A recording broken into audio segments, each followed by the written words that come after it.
Alrighty, guys, we made it. Somehow we made it to Friday in one piece, and believe it or not, look, the stock market is green right now. Yes, you heard that right. We're actually in the green right now as SoFi is down almost 1%. So we're going to break down SoFi, the charts, the indices, kind of where my head's at right now as we're heading into the weekend, and as again, the overall market is up. We have a lot to break down. Hit the like button. Make sure to subscribe. Join the Patreon for my portfolio updates so you guys get to see how I build my portfolio throughout this crash, right? What stocks I'm buying. There's a Discord as well. All of that is on Patreon, link down below, and shout out to everybody that's been joining. Cheers to you guys. And with that being said, let's dive into it now. So, again, we are up across the board. The VIX is down 7%. And just to show you guys just how much we're up, the Russell's up 2.5% today, guys. The small caps are bouncing back. The Dow's up right around 1%. Very good day for the Dow. The S&P's up 0.75% as the NASDAQ is lagging, but still up 0.3%. Very good day so far for the stock market, which, I mean, look, this morning, the pre-market, it wasn't looking so pretty. You know, if you looked at the pre-market, let's say you were rolling out of bed this morning, you pop up your phone, you look at the pre-market, you would have been like, oh my God, here we go, another red day.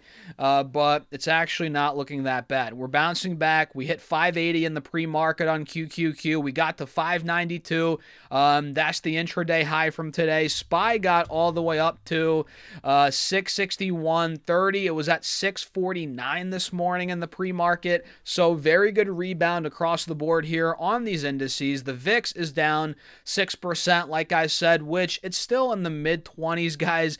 The VIX almost hit 30 yesterday, so keep that in mind.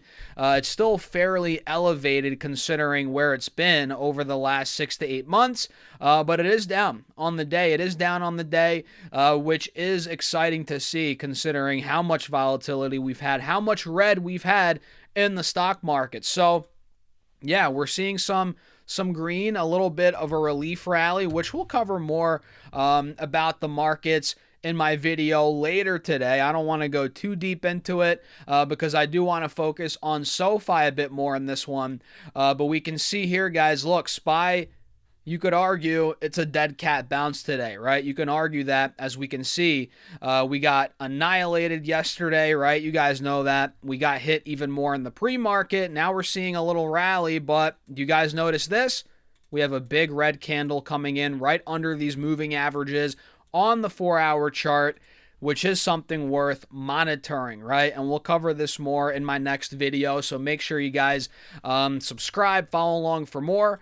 We'll cover that more later. But for now, let's go over to SoFi. SoFi right now is down over 1%. We're now down about $8 from all-time highs, or about 25%. So we're officially, I think as of yesterday, in a bear market on SoFi stock. Anything over a 20% drop from highs, that's a bear market. A 10% drop, 10 to 20%, that is correction territory. So we were in correction territory for a couple days, and now we've officially dipped our toes into bear market territory on SoFi here, guys, and we are essentially accelerating the downtrend that we've seen on the 5-day, 5-minute. We took out the lows from yesterday. You guys see that. Yesterday we closed at about $25 and we got to $23.50 this morning. So yeah, we got hit pretty aggressively to $23.50. And I mentioned this before, a couple updates ago, that this is where I'm looking to add more to my long-term position in the low 20s.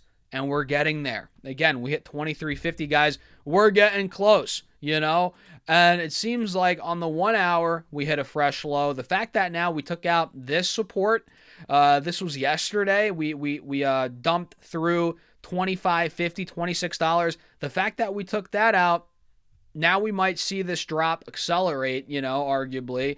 That's a big level of support from the last couple of weeks and really months. If you take a look at SoFi's chart on the 4-hour time frame, guys, we broke through a big support level. It's one that we've held since the early days of September, late August even. We were holding $24.50, $25 a share. And today we broke through it for the first time since, again, end of August. We're talking 3 months now. It's been 3 months since we fell through that point. And now that we did fall through it, I believe we'll be going down.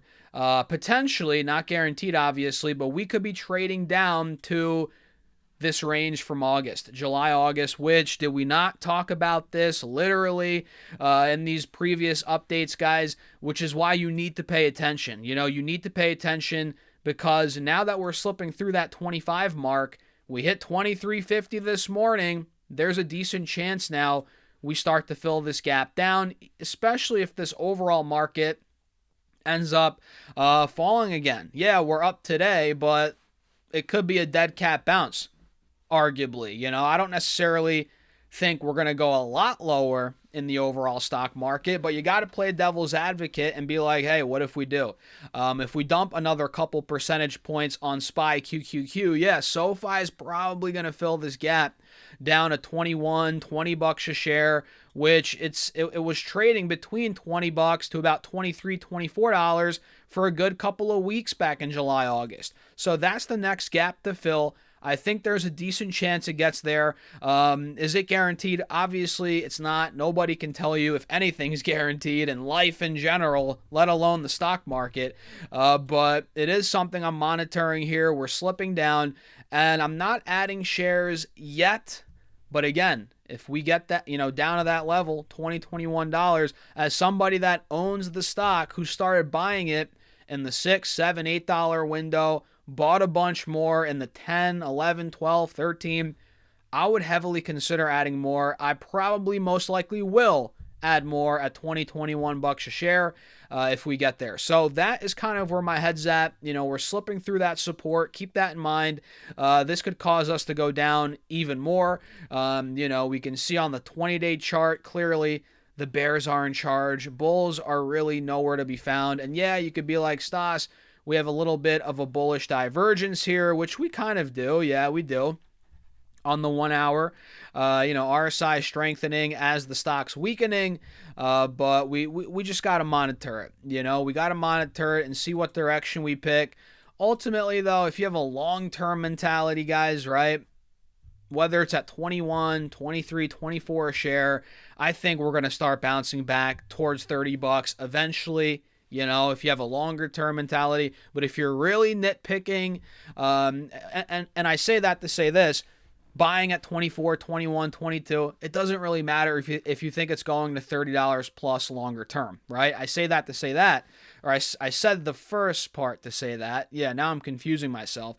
But the point is, guys, longer term, yeah, we're gonna recover. But if you're nitpicking your entry points and you really want to wait and nitpick that entry point, yeah, I would wait a little bit and see, okay, if we fill this gap down to 22, 21, 20, that would be the real, attractive level to pick up some shares. But again, if you think overall in the next 3, 6, 9 months, 12 months, we're going well over $30 a share, does it really matter where you buy here? 23, 24, 50, 24. I mean, yeah, it matters a little bit, on your return. But yeah, the dip, hey, if you believe in SoFi, buy the dip. Simple as that, and I'm not telling you guys to do whatever, but I'm just saying if you believe in a company, whether it's, in general, right? If you believe in any company and you're really looking at the stock, you're like, okay, do I want it at 24, 22.75, $23? I mean, if you think long-term it's going to do very well with any company, you got to take advantage of the dips where it makes sense, So yeah, nitpicking $1 or 30 cents difference, $2 difference. Does it always make a huge difference long term? Not necessarily. What makes a difference is actually owning the stocks that do well, not nitpicking, $1 here, $1 there, whatever though. We'll leave it at that. I'm kind of rambling now, guys, and I don't have much more to say. So Yeah, we'll leave it at that. Let me know your thoughts in the comments. Hit the like button, subscribe, join the Patreon if you guys want to keep up with the community, be a part of our Discord, see how we're navigating these markets, and most importantly, see what stocks I'm buying in real time, how I'm building my portfolio, full screenshots, right? Full transparency, all of that is on Patreon. Link down below, pinned in the comments, or go to stassurfest.com/Patreon. And with that being said, cheers. I'll see you all in the next video.